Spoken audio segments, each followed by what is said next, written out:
सूचना केवल हमारे विचार हैं, वित्तीय सलाह नहीं। निर्णय लेने से पहले खुद शोध करें। किसी भी लाभ या हानि के लिए हम उत्तरदायी नहीं हैं।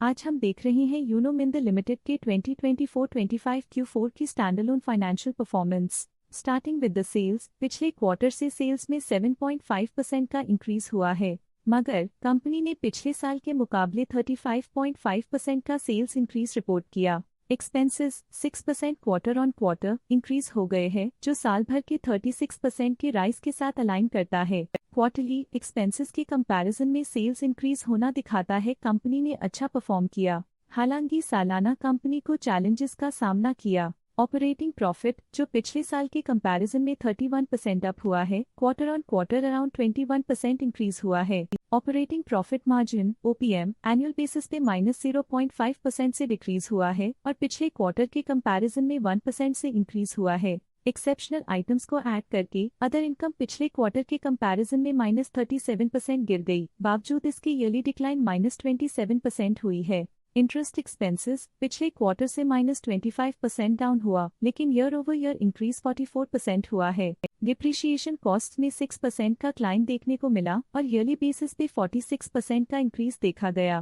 प्रॉफिट बिफोर टैक्स एनुअली 18% बढ़ा, लेकिन प्रोसीडिंग क्वार्टर से 34% बढ़ा है। इस साल कंपनी ने 22% टैक्स पे किया और क्वार्टरली कंपनी ने 23% टैक्स पे किया है। नेट प्रॉफिट ने ईयर ऑन ईयर 17% का इंक्रीज दिखाया, लेकिन लास्ट क्वार्टर से 14% का इंक्रीज हुआ है। इस क्वार्टर में कंपनी का परफॉर्मेंस ठीक रहा, ऑपरेशनल एफिशिएंसी में कुछ सुधार हुआ है। वहीं अगर एनुअल एनालिसिस की बात करें तो इस साल कंपनी का परफॉर्मेंस ठीक रहा। अर्निंग्स पर शेयर EPS में साल भर में 0.5% का इंक्रीज देखा गया, लेकिन क्वार्टरली में 14% की बढ़ोतरी भी नजर आई। इस क्वार्टर में कंपनी का EPS ठीक रहा, ऑपरेशनल एफिशिएंसी में कुछ सुधार हुआ। यूनो मिंद लिमिटेड के फाइनेंशियल स्नैपशॉट को रिव्यू करते हुए कुछ मुख्य ट्रेंड्स सामने आए हैं जो कंपनी की परफॉर्मेंस पे रोशनी डालते हैं। मार्च 2022 से मार्च 2025 तक यूनो मिंद लिमिटेड की फाइनेंशियल जर्नी में सबसे पहले बात करते हैं सेल्स की। इस साल सेल्स में 30% की वृद्धि हुई है और पिछले 4 सालों में 135% की वृद्धि हुई है, जो एक निरंतर अपवर्ड ट्रेंड को दर्शाता है। पिछले 3 साल से सेल्स लगातार बढ़ती जा रही है, जो मार्केट एक्सपेंशन और कंज्यूमर डिमांड में वृद्धि को दर्शाता है। अब बात करते हैं एक्सपेंसेस की। इस साल एक्सपेंसेस 32% बढ़े हैं और 4 सालों में 135% का इजाफा हुआ है। इस साल हालांकि एक्सपेंसेस सेल्स से थोड़ा ज्यादा बढ़े हैं, मगर ग्रोथ रेट्स का करीब होना स्टेडी ऑपरेशनल कॉस्ट को दर्शाता है। ऑपरेटिंग प्रॉफिट का सफर स्टेडली ऊपर चढ़ रहा है, इस साल 10% की बढ़ोतरी के साथ और पिछले 4 सालों में लगभग 1.5 गुना का नोटिसेबल राइज हुआ है। पिछले 3 साल से ऑपरेटिंग प्रॉफिट लगातार बढ़ रहा है, जो कॉस्ट मैनेजमेंट और ऑपरेशनल कुशलता को दर्शाता है। नेट प्रॉफिट का सफर ऊपर की ओर चल पड़ा है, इस साल 25.5% की चढ़ाई के साथ पिछले 4 सालों में लगभग 2.5 गुना की शानदार वृद्धि हुई है। पिछले 3 साल से नेट प्रॉफिट लगातार बढ़ रहा है, जो फाइनेंशियल हेल्थ को मजबूती देते हुए इन्वेस्टर्स का ध्यान आकर्षित करता है। इस साल EPS ने ऊंचाइयों को छुआ है 26% की वृद्धि के साथ, जो पिछले 4 सालों में 82% की मजबूत वृद्धि पर आधारित है। पिछले 3 साल से अर्निंग्स पर शेयर EPS में लगातार इजाफा हुआ है, जो प्रॉफिट ग्रोथ को मजबूती देते हुए शेयर होल्डर वैल्यू को बढ़ा रहा है। चलिए अब बात करते हैं शेयर होल्डिंग पैटर्न की। यूनो मिंद की शेयर होल्डिंग रिपोर्ट्स कुछ इस प्रकार की हैं, जो अननोन 2025 के तक चलता है। ये रिपोर्ट कंपनी के शेयर्स की डिटेल्ड जानकारी देता है, जिसमें promoters, promoter groups, foreign investors, public investors और सरकारी एंटिटीज शामिल हैं।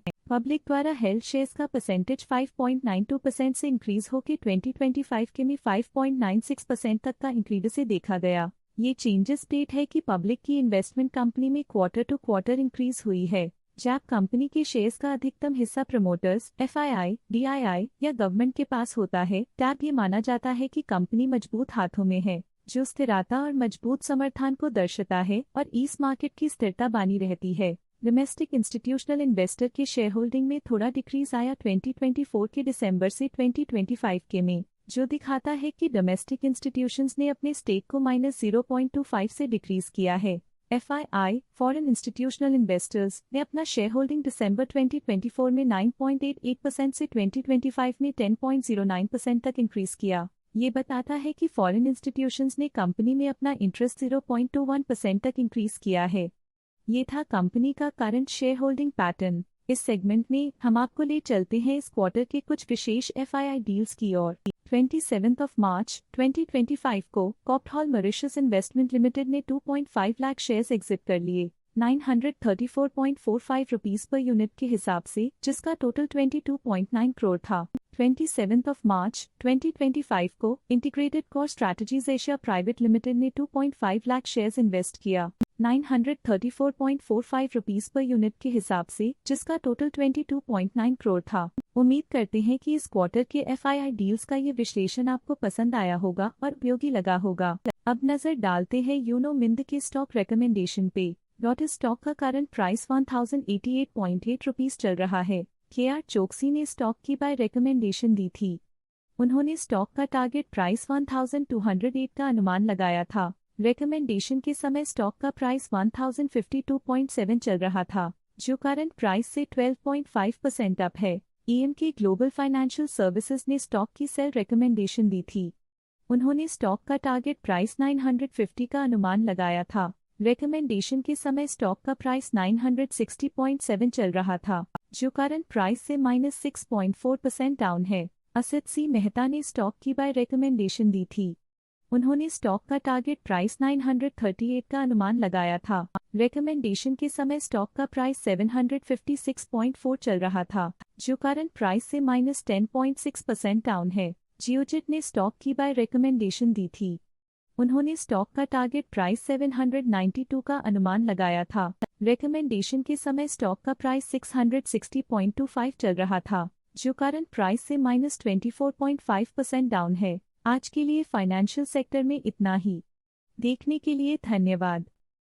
स्टॉक लेटेस्ट न्यूज अपडेट के लिए चैनल को सब्सक्राइब करें और वीडियो को लाइक एंड शेयर करें।